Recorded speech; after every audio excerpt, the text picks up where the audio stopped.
अपने विभाग की ओर से राष्ट्रीय मूल्यांकन एवं प्रत्यायन परिषद के आप सभी सम्मानीय वंदनीय पूरे सदस्यीय समकक्ष सदस्यों का हार्दिक स्वागत और अभिनंदन करता हूँ।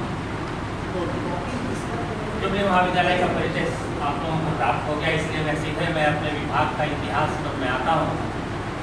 1987 में मेरी टेम्प्रोरी अपॉइंटमेंट मेरा हुआ था इस कॉलेज में, और उसी के साथ भूगोल विभाग की यहाँ पर स्थापना हुई। बाद में मैंने एक और करी, टेम्प्रोरी के रूप में आए और आगे स्थापना हुई थी। बच्चे नहीं थे, 2-3 बच्चे हुआ करते थे, लेकिन आज स्थिति ये है कि 2-3 विद्यार्थियों से शुरू होकर हम 100 से ऊपर विद्यार्थियों को शिक्षण दे रहे हैं भूगोल जैसे विषय।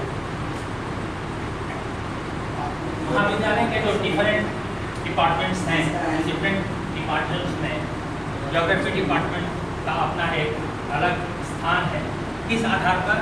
तो हमारे जो बच्चों का जो रिजल्ट होता है वो कॉलेज में सबसे हाईएस्ट होता है, चाहे वो नंबर ऑफ फर्स्ट स्टूडेंट्स हो या परसेंटेज हो या नंबर ऑफ स्टूडेंट्स हो। अब जिसका की डाटा भी हम आपको आगे दिखलाएंगे। इस प्रकार से कला के क्षेत्र में जो आर्ट्स के जो डिपार्टमेंट्स हैं उसमें ज्योग्राफी अपना एक महत्वपूर्ण स्थान रखता है। हमने अपने विभाग का एक मोटो, एक ध्येय वाक्य रखा है, आओ पढ़ो और व्यवहारिक ज्ञान प्राप्त कर समाज की सेवा के लिए प्रस्थान करो।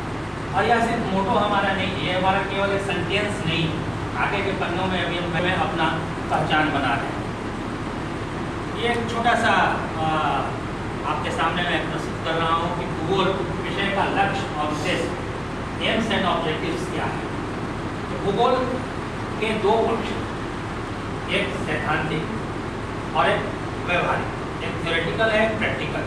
और इन दोनों पक्षों के आधार पर भूगोल एक कंप्लीट नॉलेज का विषय बनता है, एक व्यवहारिक विज्ञान बनता है, एक अनुभविक विज्ञान बनता है। और इसी आधार पर जब एक अनुभविक विज्ञान है जिसमें कल्पनाशीलता नहीं है, जहाँ ऑब्जेक्टिविटी है, जहाँ पर हम देख रहे हैं उसका अध्ययन कर रहे हैं, तो जो ज्ञान हमको प्राप्त होता है विद्यार्थियों को वो कंप्लीट नॉलेज होता है। और इसी आधार पर भूगोल के विद्यार्थियों को जब वो पास होकर के स्टूडेंट लाइफ उनका समाप्त होता है तो जीवन के विभिन्न क्षेत्रों में, रोजगार के विभिन्न क्षेत्रों में उनके लिए अवसर उपलब्ध होते हैं। महाशय, भूगोल का विद्यार्थी सिर्फ MBBS डॉक्टर नहीं बन सकता, अदरवाइज कोई भी ऐसा फील्ड नहीं है जहाँ पर कि भूगोल के विद्यार्थियों की पहचान नहीं है। एवं कि जो स्पेसिफिक इंजीनियरिंग के जो ब्रांचेज हैं, जैसे remote sensing, computer cartography, GIS, ये ऐसे इंजीनियरिंग के, सिटी प्लानिंग, ये ऐसे फील्ड हैं जहाँ पर कि भूगोल के विद्यार्थियों के लिए सीटें रिजर्व होती हैं और बच्चे कंपटीशन दे करके पास होकर के जाएंगे। ज्योग्राफी के स्टूडेंट्स के लिए सीटें आरक्षित होती हैं, इसलिए हमारे विद्यार्थियों को रोजगार के अवसर काफ़ी अधिक प्राप्त होते हैं। मैं अपने विभाग में अपने विद्यार्थियों को इस बात के लिए उनके साथ शिक्षण अपनी करता हूँ कि उनमें 3 चीज़ों का डेवलपमेंट हो। वो सुने, अच्छे सुनने वाले हों, अच्छे बोलने वाले हों, और उनमें प्रेजेंटेशन, प्रस्तुतिकरण की उनमें क्षमता हो। अब ये जो 3 उद्देश्य हमारे हैं भूगोल के, जो कि मैं अपने विभाग में अपने विद्यार्थियों को देना चाहता हूँ, तो उसका आधार क्या है? उसका आधार ये सुनना क्यों? क्योंकि हमारा और उनका संबंध है। क्लासरूम में हमारे बच्चे आते हैं, अभी आगे के पन्नों में आप देखेंगे हमारे स्टूडेंट्स का परफॉर्मेंस। तो डिसिप्लिन अगर आप मेंटेन करते हैं क्लास में तो बच्चा आपको सुनता है। वाइवा होता है, हर सेमेस्टर में प्रैक्टिकल है, वाइवा होता है, उसमें उनको आंसर करना है, तो बोलने की क्षमता आती है। जब बोलने की क्षमता आती है और बच्चा एग्जामिनेशन, कोई कॉम्पिटिटिव एग्जामिनेशन पास करता है और किसी इंटरव्यू में जब वो फेस करता है तो जो नए का जो फियर होता है वो हमारे बच्चों को स्टूडेंट लाइफ में हम खत्म करने की कोशिश करते हैं। तो मैंने अपने विभाग में जो टीचिंग का जो मेथड है उसका हम यहाँ पर एक छोटा सा कि मेरा विभाग इस बात पर विश्वास करता है कि टीचर और स्टूडेंट के बीच में एक हेल्दी इंटर रिलेशन हो। ये इलाका रूरल इलाका, गरीब बच्चे हैं, आदिवासी बच्चे हैं, डरपोक होते हैं 100 बार से। अगर हम उनके साथ एक भारी भरकम प्रोफेसर के रूप में अपना इमेज रखें तो वो बच्चा अपनी जिज्ञासा कभी भी हमसे पूछ नहीं पाएगा, हमसे वो कभी इंटरेक्ट नहीं कर पाएगा। इसलिए मैं अपने आप को काफ़ी सहज रखता हूँ। कभी कभी उनके रीजनल लैंग्वेज में उनसे बात करता हूँ ताकि वो फेमिलियर हो सके और अपनी बातों को हमारे तक रख सके। इसी आधार पर अपनी चर्चा चलती है। मैं यह भी कोशिश करता हूँ कि अगल बगल के कॉलेजेस में अगर वर्कशॉप हो रहे हैं, सेमिनार्स हो रहे हैं, तो हम अपने ऑनर्स के स्टूडेंट्स को मोटिवेट करके हम उनको वहाँ तक ले जाते हैं ताकि अलग अलग टीचर्स के लेक्चर्स को सुनकर उनका ज्ञान जो है बढ़े, उनको जानकारी बढ़े। उसका एक उदाहरण है, यह फर्स्ट बैच हमारा 2015-2018 है, जो CBCS का जो फर्स्ट बैच था, फर्स्ट सेशन था। इसके विद्यार्थियों के लिए सेमेस्टर 5 में प्रैक्टिकल में एक आस्पेक्ट है, कोर्स आया लैंड यूटिलाइजेशन सर्वे। तो पूरे यूनिवर्सिटी में एक कन्फ्यूजन की स्थिति थी कि आखिरकार ये लैंड यूटिलाइजेशन सर्वे हम लोग करवाएँ कैसे। अलग अलग कॉलेज में अलग अलग ग्रुप था। मैं अपने विभाग में लैंड यूटिलाइजेशन सर्वे करवाना शुरू किया और इस बीच ये जो RS मोड कॉलेज है, ये विनोद बिहारी यूनिवर्सिटी धनबाद में है, वहाँ पर वर्कशॉप था। तो मैं अपने बच्चों को लेकर के गया। वहाँ जो डिस्कशन हुआ तो वहाँ पर मैंने कहा कि मैं इसका क्लास ऑलरेडी शुरू कर चुका हूँ, मेरे बच्चे उपस्थित हैं, आप पूछ लीजिए कि मैं किस तरह से पढ़ा रहा हूँ। और मुझे संतोष है कि जो इस ग्रुप में मैं यहाँ पर लैंड यूटिलाइजेशन सर्वे में करा रहा था उसको यूनिवर्सिटी ने स्वीकार किया। ये PG हेड हैं ज्योग्राफी के, विनोद भाई के, और ये मैं यहाँ पर हूँ। कुछ बच्चे उधर छूट गए थे तो सारा फोटो आ नहीं पाया था।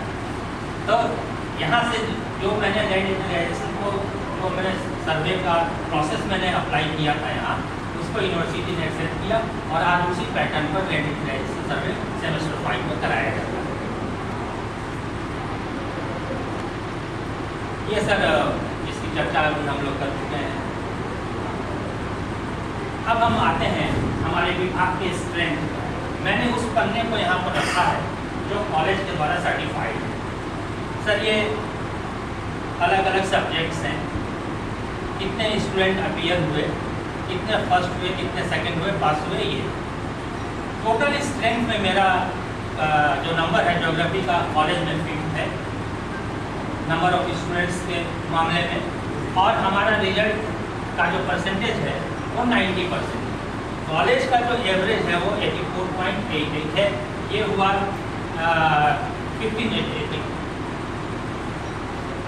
इसी तरह से नेक्स्ट जो आया 18 में 15-18, ये सर 16-19 हमारा परसेंटेज और हम फिफ्थ में ही रहे नंबर ऑफ स्टूडेंट्स की तुलना में, लेकिन हमारा परसेंटेज बढ़ा और कॉलेज के एवरेज से भी हम ज्योग्राफी का जो रिजल्ट है वो अप। ये तो थोड़ा सा निराश करने वाले 2 वर्ष आए, 17-20 और 18-21 कोरोना का पीरियड, रूरल एरिया, जल का वातावरण, इस कारण से हमारा स्ट्रेंथ भी, टोटल स्ट्रेंथ भी घटा और हमारा रिजल्ट का परसेंटेज भी गिरा। जी यस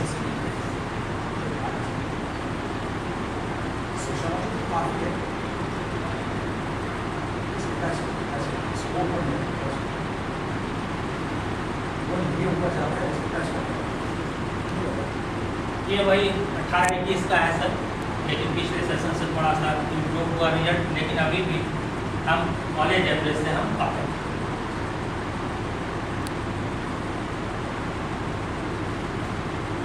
19-22 में हमारी संख्या और घटी, वो वही प्रॉब्लम हमारा रहा।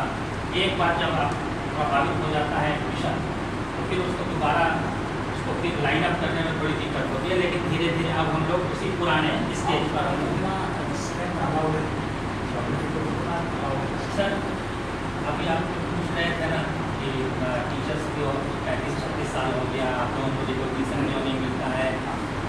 दिक्कत ये है सर कि हमारी सर्विस 40 साल हो गया, 36-37 साल सबका हो जा रहा है। बाहर के जो कुछ जूनियर्स हैं उनके अलग कॉलेज में हमारा अपॉइंटमेंट किसने किया? हमारा अपॉइंटमेंट किया कॉलेज सर्विस कमीशन, ठीक है, उसने हमारा अपॉइंटमेंट किया, यूनिवर्सिटी ने उसको स्वीकारा, लेकिन कोई बेनिफिट हमारे पास नहीं, ना फिनांस का, ना सैलरी का, ना प्रमोशन का, और किसी भी तरह का कोई रिकॉग्निशन यूनिवर्सिटी लेवल पर हाँ उनको मिलता है जो अगर अपने से आप कुछ अच्छा कर रहे हैं, कुछ अपनी पहचान बना रहे हैं, तो आपको वो पहचान आपको मिलती है, लेकिन कोई फाइनेंशियल आपको कुछ भी नहीं मिले। बस आप ऐसा कुछ नॉलेज है यूनिवर्सिटी में कह रही कि आपका बच्चा है, आप संभालो और आपके साथ कोई रिश्ता है, ये कैसे हो सकता ये अपने संतुष्टि के लिए हम लोग अपना जो करते हैं कर सकते हैं? वो जाते हैं। जैसे हमारा ये डिपार्टमेंट का जो यूनिवर्सिटी का सिलेबस कमेटी उसमें उसका एक मेंबर में अभी इस बार इसका मतलब कुछ चीज़ों के लिए आपको मानते हैं, एफिलिएटेड कॉलेज को काउंट करते हैं सर।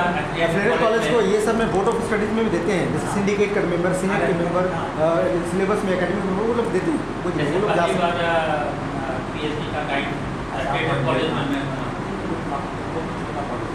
और में जोग्राफिकल एक्सकर्सन टूर हम लोग कराते हैं बच्चों का, उसका वो बच्चे रिपोर्ट लिखते हैं। और डीएससी में सोशियो इकोनॉमिक सर्वे किसी विलेज का दिया जाता है, उसका वो तैयार करते हैं, उसकी वाइवा होती है, रिपोर्ट तैयार। आपका साइंस सब्जेक्ट है या आर्ट्स? सर यहाँ पर जोग्राफी आर्ट्स बहुत सारे लेकिन अल्टीमेटली तो हम साइंस के वही सर अलग अलग सेमेस्टर में अलग अलग ईयर में उनका स्ट्रेंथ क्या है वो दिया हुआ है।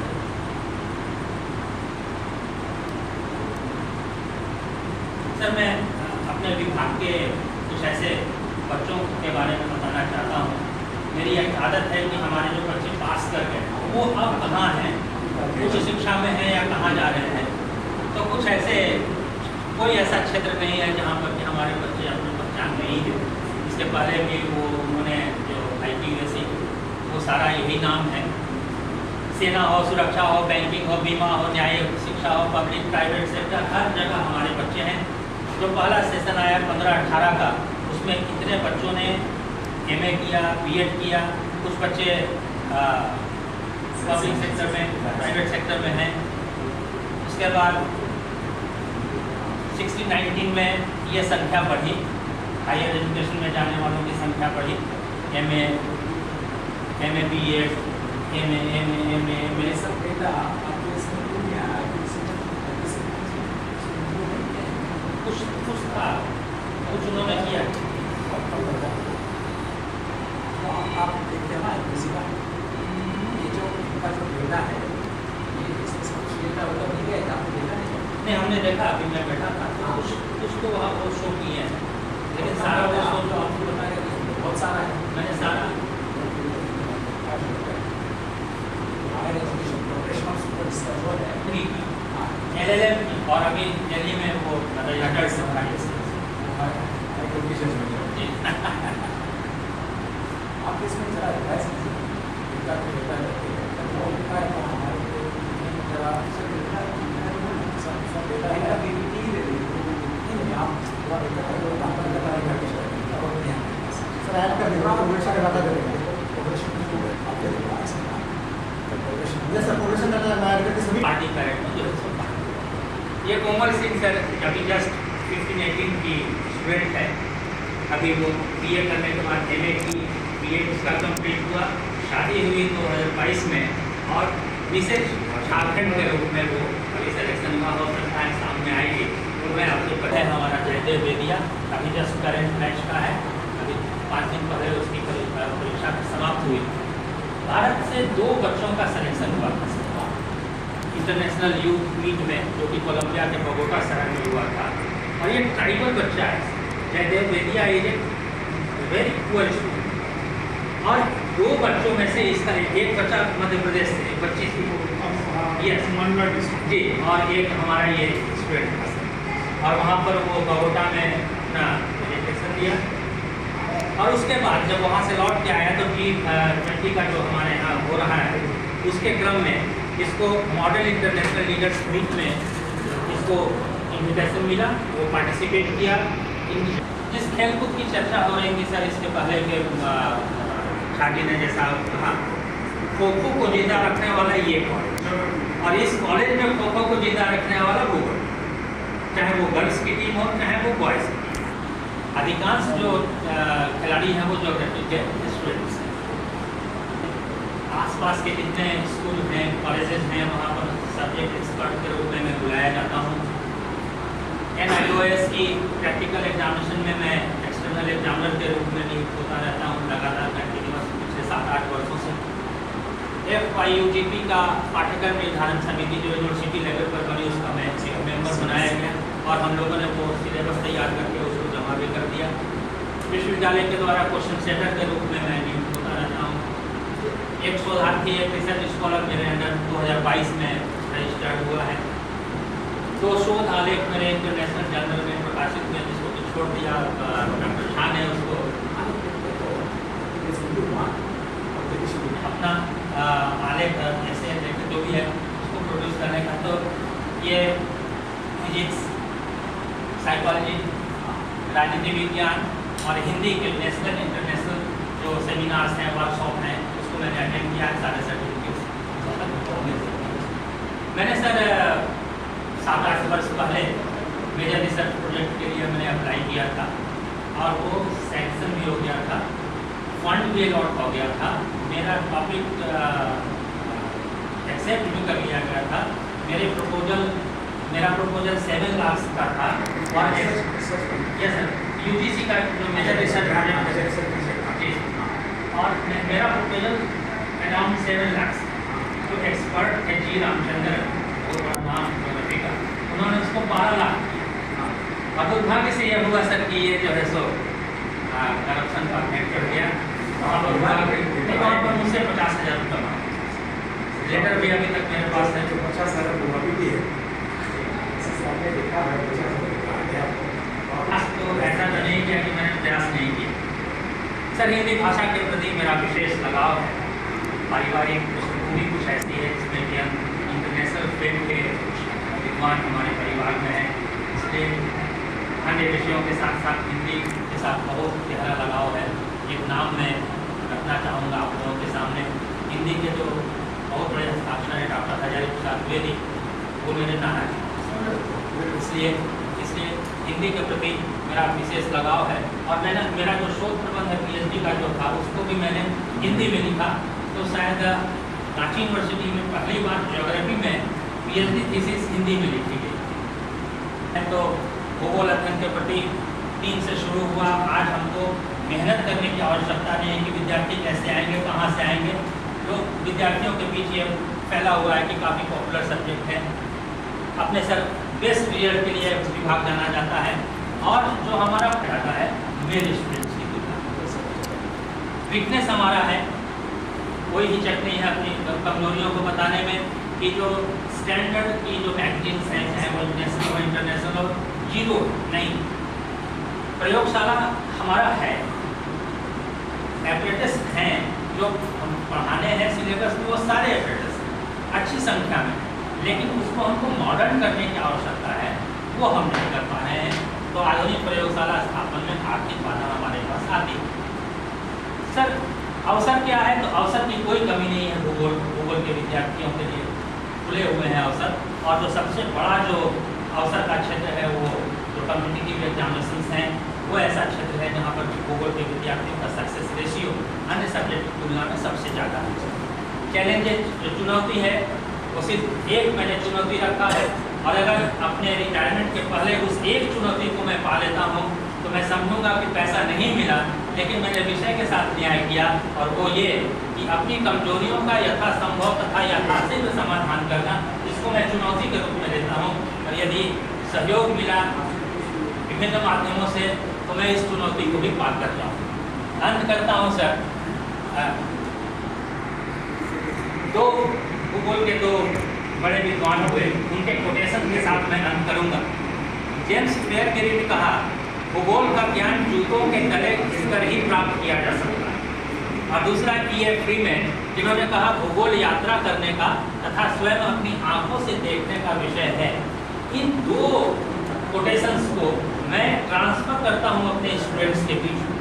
मैं क्लास जो हमारा थियोरेटिकल पार्ट है उसको हमने क्लासरूम में किया, जो प्रैक्टिकल पार्ट है जिसमें सर्वेइंग है, डिफरेंट मेथड्स हैं मेजरमेंट के, वो सब मैं आवश्यक रूप से कराता हूँ ताकि बच्चा उससे फेमिलियर हो, एपरेटस को समझे, उसके उपयोग को समझे।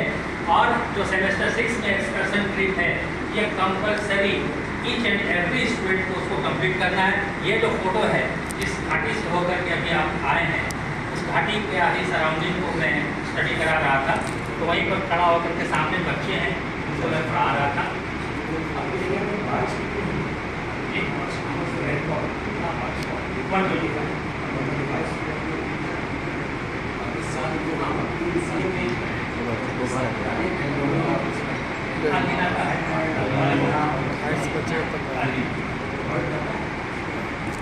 जब वो टिकट होता है अटलांटिक में, तो चाहे तो इंडियन